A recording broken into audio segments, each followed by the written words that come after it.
Hello and thanks for tuning back into Superior Synergy Games. I just wanted to kind of throw this quick video out of the deck list that I took into the Pack Tournament here today.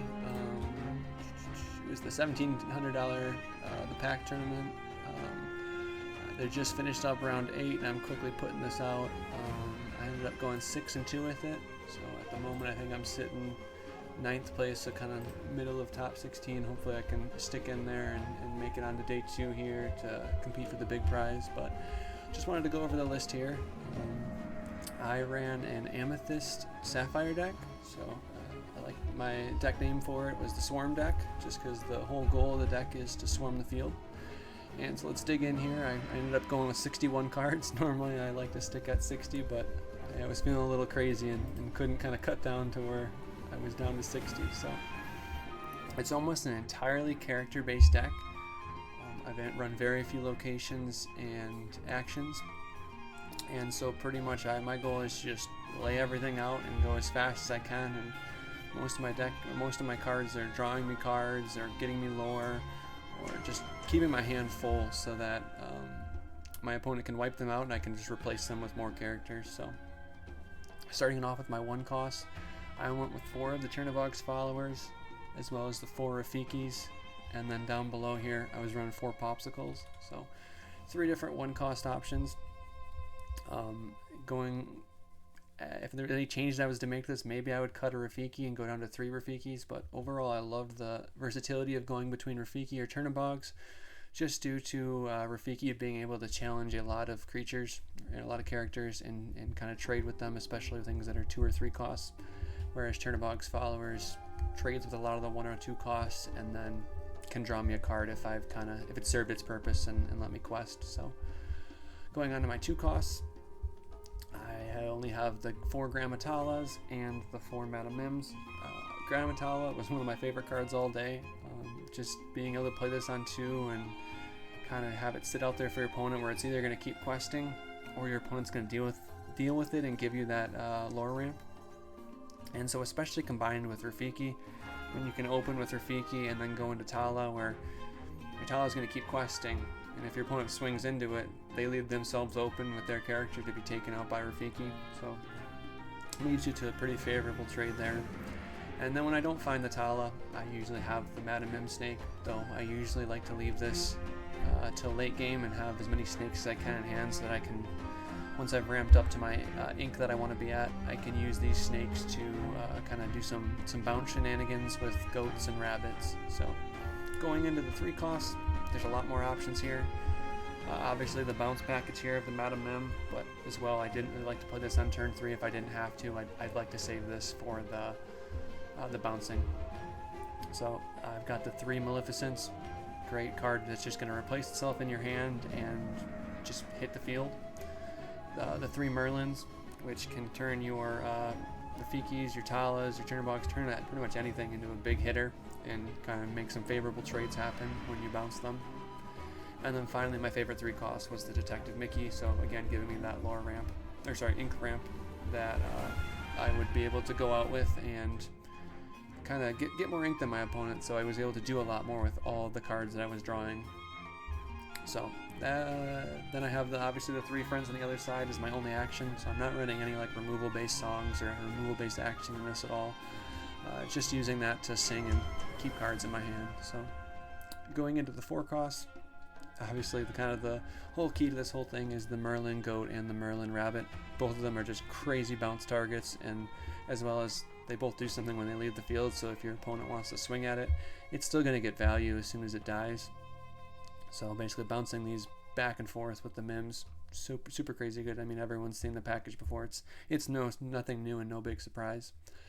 Obviously the Flavorsham here, giving me the card draw if I need it. He's also just great to ink. Because I think I'm only running 3 or 11 uninkables in here. So super great when I can get that early popsicle, or even later in the game when I can get a popsicle on field and he'll help fill my hand back up. So as for 4 costs, my last 2 are the McDuck Manor and the Queen's Castle, my 2 locations. If I was to make any change here, I think I would go all in on the McDuck Manors actually and cut the 2 Queen's Castles, just due to the fact that I didn't find myself actually putting my characters on the castle too often because I was drawing enough with my regular package. and that extra 2 strength there that the Manor has to survive keeps it alive through a lot more. And as well, they're just ink, so I didn't use them in every single matchup I had, but that's it for non-characters. And then wrapping it up here, we have our 5 costs, the 5 cost Cogsworth. I didn't use this much of today just due to the fact that I played a lot of Ruby Amethyst today, and Cogsworth really didn't help me on that matchup just due to the fact that he could easily be prepared. But anytime I was going up against Steel or something where I was doing a little bit more attacking myself, I was able to use this to kind of take some favorable trades and make sure my characters stuck around when they normally wouldn't by attacking with maybe the Madam Mims, or I know I had a couple Mickeys survive things that they shouldn't have survived. Next up, going into my 6 costs, I've got my 6 cost Gastons. I've got 2 of them. This was just great to kind of put down a big threat on board, especially if I've ramped up an ink a little bit faster than my opponent. Being able to hit this maybe a turn earlier than they would have expected it. It was going to usually gather the 3 lore and then find me a card to my hand and just be a threat that they'd have to deal with as I just continue to quest. So I think I'd stick with the 2. It was perfect at 2. I don't think I'd go any more, any less. Then we've got the 6 cost Yzmas. This was a late addition that I made into this deck just due to the fact that I really had no removal in this deck and I needed some option. I had struggled against some decks like Jafar, and this gave me an out to Jafar. So as well as I can use it on my own stuff. I know I finished off a game today dropping a goat, and then just to finish it off that same turn, I used Yzma to shuffle the goat back into my deck and give me that 20th lore that I needed to win the game. So the 2 Yzmas, I didn't play them too often, but they were always inked to be used, and when I needed them, they were there for me. So then finally, the big boss here is the Elsa. Obviously, being able to ramp to this early before your opponents expect it really helps out. This, especially when I'm have more ink than them. I just was able to get this on the field really fast, and it was usually either my opponent had to decide if they wanted to field wipe me with a Be Prepared or spend a lot of their resources into killing it, or if they were going to let it quest that next turn. So very great card. I loved it at 2 of. I was usually able to dig for it if I needed it, and then I didn't really find it when I didn't need it. So really like the 2 of in here. I originally had this as 2 Hades as some removal, but I didn't really like it just due to the fact that Hades only quests for 2.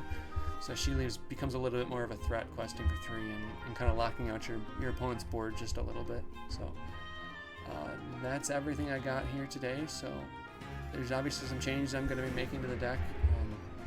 At the moment, I don't have a lot of cards to deal with evasives, so I'd love to get some Cruellas in here, as well as swapping out maybe my Rafikis a little bit and seeing what else I can get going, just due to the fact that Rafiki just turns into ink at most of the time. He doesn't have the draw that a lot of the other parts of the deck have, so I would maybe replace him. But overall, pretty happy with how the deck went. It's a pretty easy deck because you're just dropping everything to the field and then questing, because it's all going to replace itself into your hand whether it dies or not. So thank you so much to Tia for putting on this event. I know it's a really fun event that happens usually twice a month, so if you haven't tried out these events, I definitely recommend it, because there's a lot of great players that play in it and you can definitely learn a lot from them. So thank you all for tuning in, and get ready for a lot more deck lists coming your guys' way from this YouTube channel. So thank you so much.